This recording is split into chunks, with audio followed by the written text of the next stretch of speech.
सह्याद्रीच्या कुशीत बसलेलं स्वयंभू कोंडेश्वर मंदिर। नमस्कार मित्रांनो, मी आम्ही क्षीरसागर सह्याद्री किंग या यूट्यूब चॅनलवरती आपलं सहर्ष स्वागत करत आहे। आज आपण अशा ऐतिहासिक ठिकाणी जात आहोत। याला खूप ऐतिहासिक वारसा लाभलेला आहे। त्याचं नाव आहे कोंडेश्वर। या ठिकाणी जाण्याकरिता पुण्याहून 60 ते 65 किलोमीटर अंतर असून कामशेत ब्रिजच्या डाव्या बाजूने खालून पुढे जायचं आहे।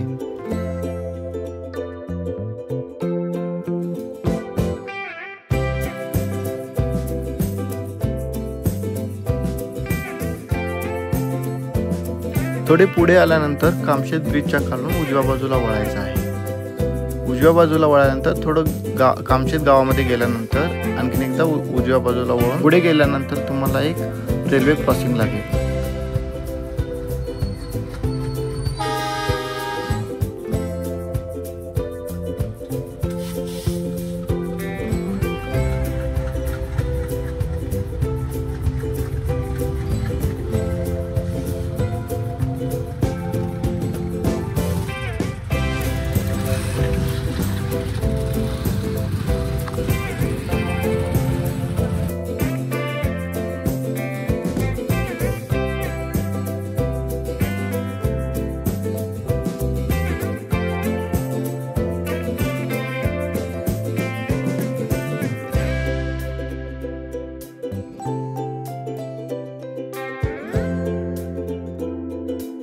रेल्वे क्रॉसिंगच्या पुढे आल्यानंतर इंद्रायणी नदी तुडुंब भरून वाहताना पाहायला मिळेल।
कांबरे गावापासून थोडे पुढे आल्यानंतर उकसान धरणाचा बंधारा लागेल व त्यातील सांडव्याचा खूप सुंदर असा नजारा आपल्याला पाहायला भेटेल।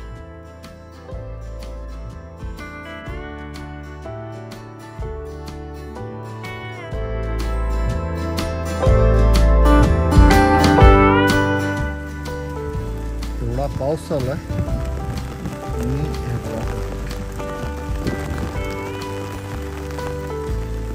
काय नाही, फक्त जुनून आणि इच्छा पाहिजे।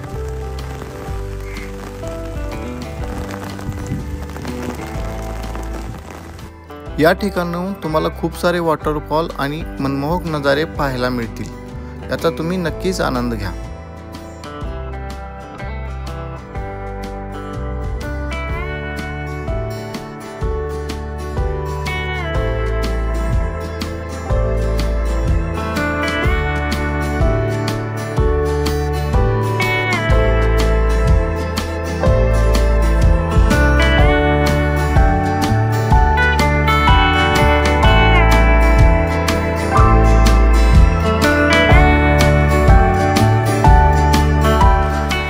आपण राकसवाडी या ठिकाणी आलो आहोत।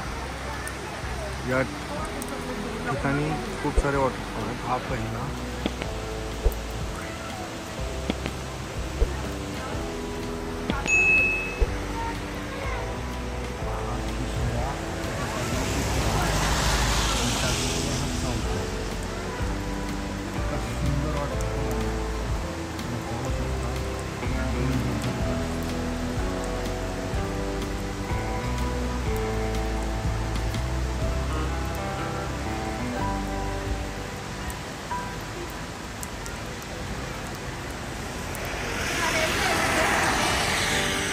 मी कामशेतकडून इकडून आले कोंडेश्वरकडे इकडे जाताना वाकसवाडी म्हणून गाव लागतं, त्या ठिकाणी हा वॉटरफॉल हा नक्कीच विजिट करा.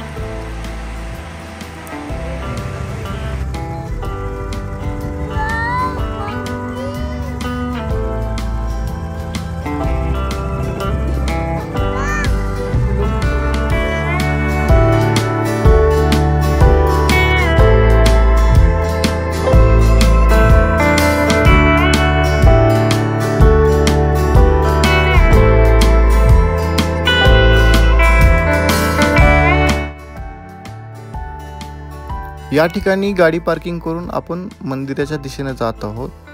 खूप सारे फूड स्टॉल या ठिकाणी आहेत.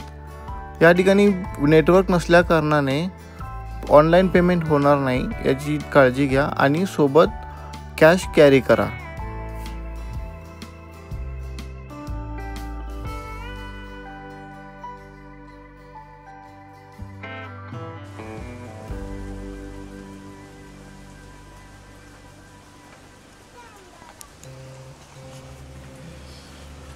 नमस्कार मित्रांनो, आज आपण आलो आहे कोंडेश्वर या ठिकाणी. या ठिकाणी इथले काका आपल्याला भेटलेले आहेत. त्यांचं स्टॉल पण आहे कोंडेश्वर मंदिर इथंच शेजारी आहे. काका काही आपल्याला इथं माहिती देणार आहे, ती खूप महत्त्वाची आहे.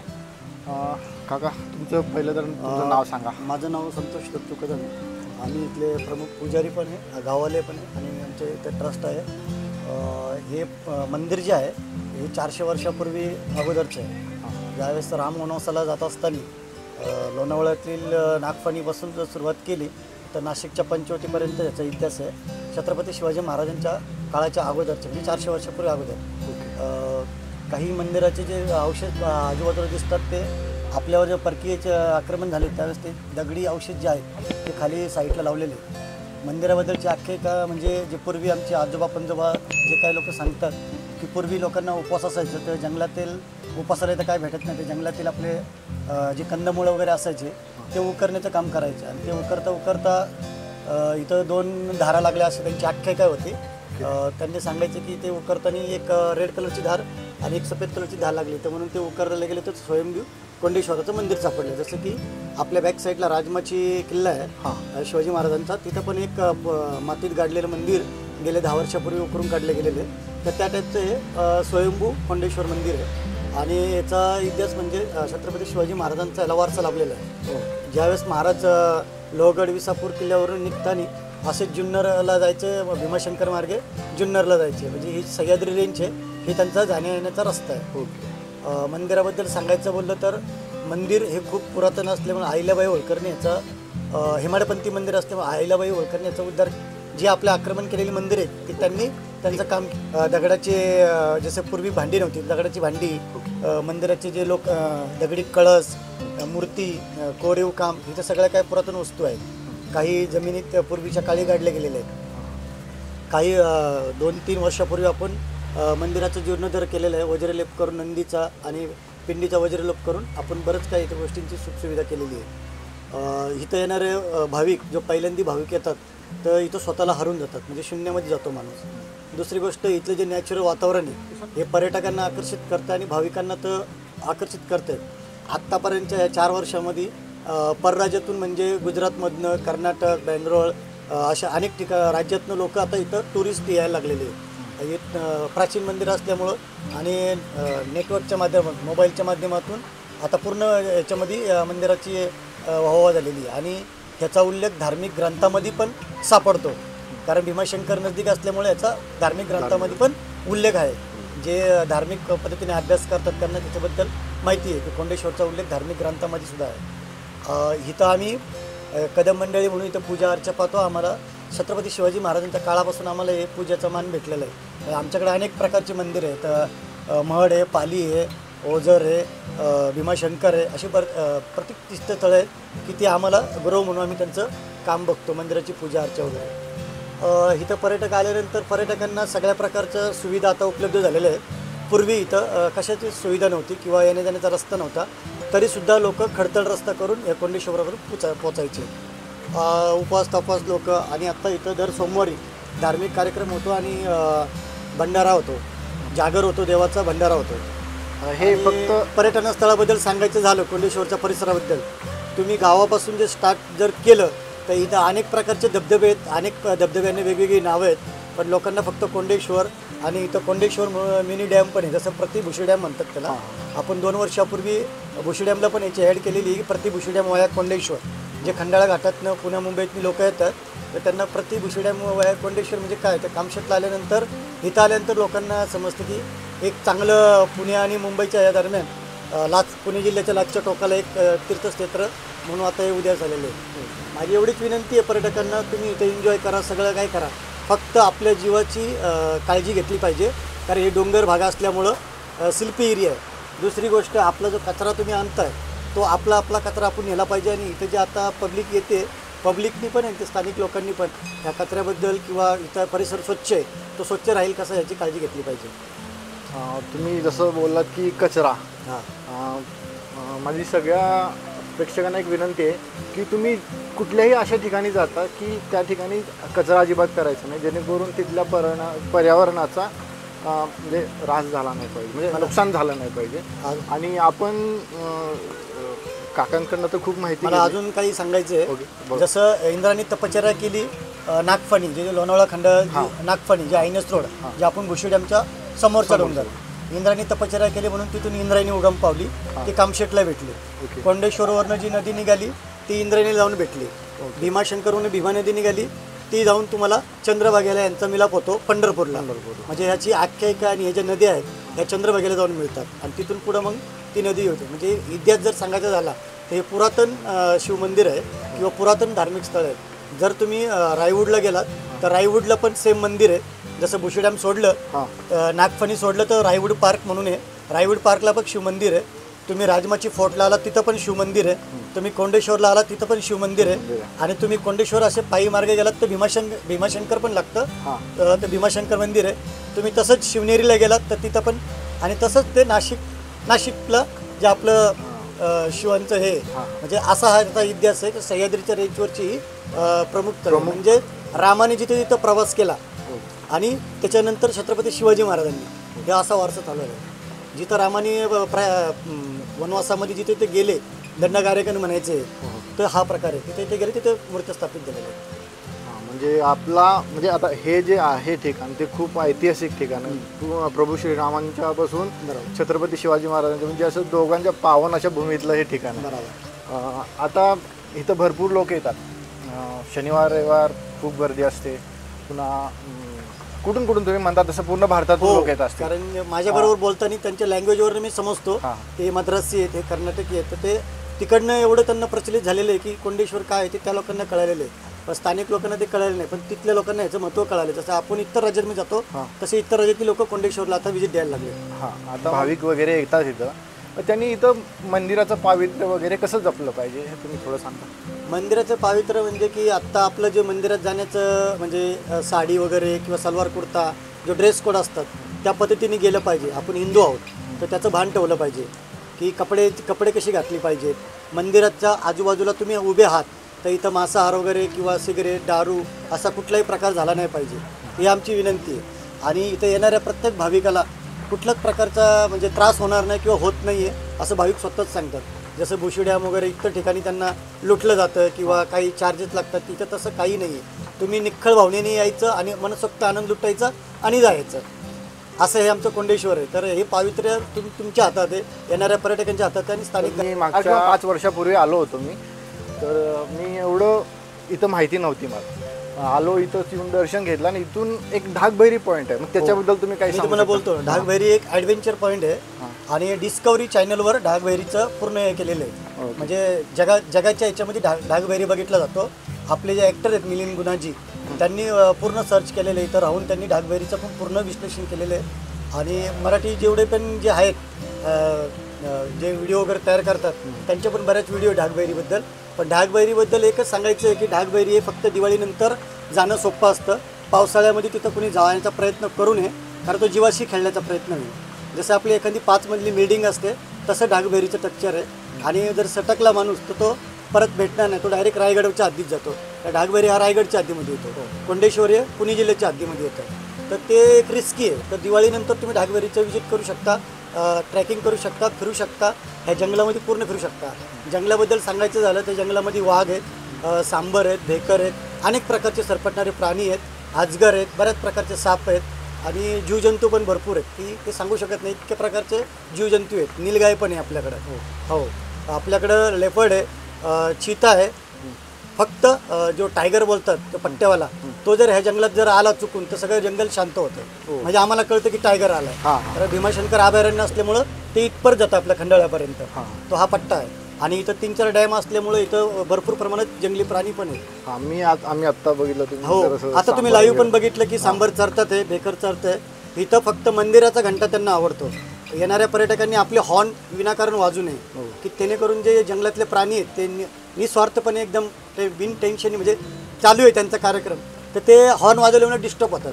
पण मंदिराच्या घंट्याने ते डिस्टर्ब होत नाही, कारण त्यांना माहिती आहे दररोजचा घंटा वाजत असतो, त्यांचे ते परिपाठ झालेलं आहे. आणि पब्लिक खाली खेळतात आणि ते वरती खेळतात. आता तुम्ही तुमच्या शूटिंगमध्ये पण घेतलं, आपल्याकडं या रस्त्याला वाघ पण दिसतात फिरताना, तर त्याच्यामुळे ते कुणाला काही हानी पोचवत नाही. त्या जंगलात भरपूर खायला आहेत पण वाघ पण असतात.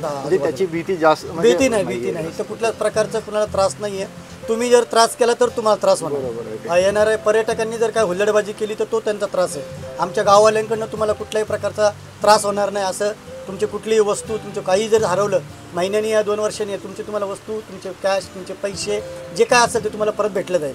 पर्यटकांना भेटलं तर आमची जिम्मेदारी नाही. हो, आणि इथं पोलीस प्रोटेक्शन पण असतं. शनिवार रविवार 5 पोलीस असतात, त्यांचा पण चांगला बंदोबस्त असतो. फक्त इथले जे स्थानिक दुकानदार म्हणा किंवा मी स्वतः आहे, तर ज्यांनी जे माहिती सांगितलेली आहे की हे तुम्ही करा किंवा हे करू नका, इथं पठार असल्यामुळं पाणी भरपूर स्पीडने येतं. तर तो तुम्ही जर पाण्याच्या प्रवाहामध्ये असाल तर थोडं साईडला व्हायचं. 15 मिनिटांनी पाणी खाली झालं तर तुम्ही अलीकडं पलीकडं करू शकता, पण वाहत्या प्रवाहामध्ये जायचं नाही, कारण पाण्याला स्पीड जास्त असतो. तर पर्यटकांनी आपली काळजी घेतली पाहिजे की जेणेकरून कुठल्या प्रकारचा हादसा झाला नाही पाहिजे. तुम्हाला कुठल्या प्रकारची अडचण आली, काही प्रॉब्लेम आला तर तुम्ही स्थानिक दुकानदार त्यांना येऊन सांगितलं पाहिजे. तुम्हाला लगेच प्रोटेक्शन दिलं जाईल की तुम्हाला मदत पोचली जाईल. पण तुम्ही काही सांगितलंच नाही.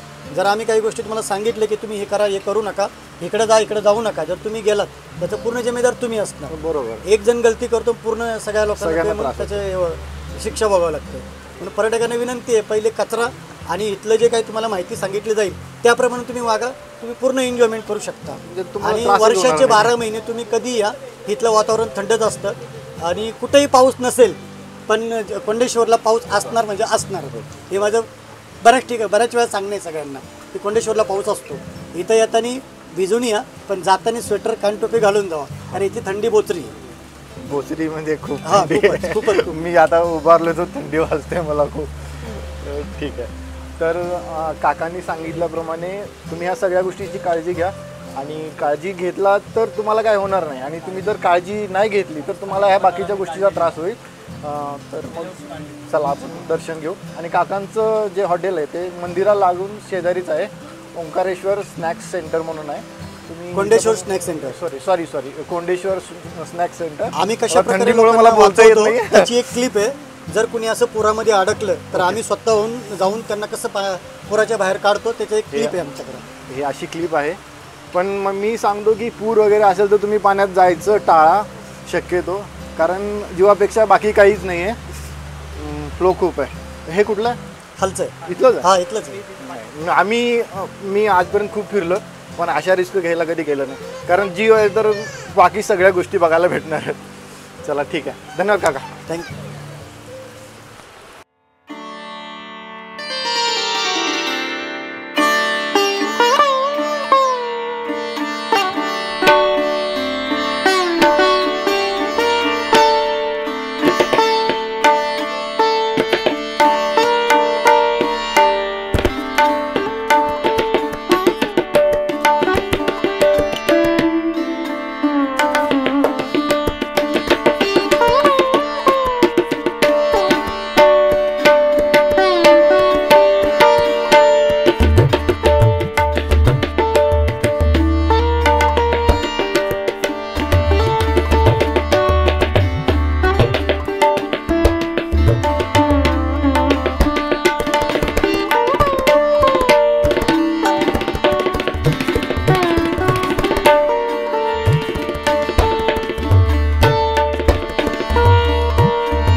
मित्रांनो, व्हिडिओ आवडल्यास लाईक करा, आपल्या मित्रांना शेअर करा, व्हिडिओ आवडल्यास नक्की कमेंट करा आणि चॅनलला सबस्क्राईब करायला अजिबात विसरू नका.